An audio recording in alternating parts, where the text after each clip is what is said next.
Keputusan tepat Sintayong panggil Stefano Lillipali gantikan Egy Maulana Fikri. Proses naturalisasi 3 pemain timnas U20 Indonesia akan dipercepat agar bisa tampil di Piala Dunia U20 2023. Berikut berita terbaru dan terupdate yang sudah kami rangkum. Wakil Ketua Umum PSSI Zainuddin Amali memastikan pihaknya bakal menggelar rapat bersama Komisi 3 DPR untuk membahas proses naturalisasi 3 pemain keturunan yang diproyeksikan buat Piala Dunia U20 2023. Seperti diketahui, pelatih timnas U20 Indonesia Sintayong sebelumnya telah mengajukan 3 nama pemain keturunan ke PSSI untuk dinaturalisasi. Ketiga pemain yang diharapkan bisa menambah kekuatan timnas U20 Indonesia itu yakni Justin Hamner, Ivan Janer, dan Rafael Struijk. Menanggapi soal proses naturalisasi 3 pemain tersebut, Zainuddin Amali mengungkapkan kabar terbaru dari Komisi 3 DPR akan ada rapat bersama pada Selasa, 21 Maret 2023.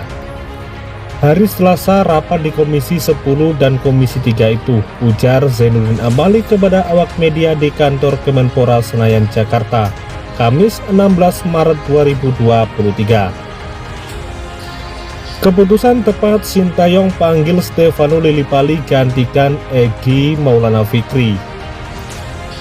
Dilansir dari situs resmi PSSI, Stefano Lillipali jadi pemain terbaru yang bergabung dengan pemusatan latihan timnas Indonesia jelang menghadapi laga kontra Burundi di FIFA Matchday pada akhir bulan Maret ini. Stefano Lillipali dipanggil Sintayong untuk menggantikan Egy Maulana Fikri yang diketahui masih dalam tahap pemulihan cedera pasca cedera yang dialami.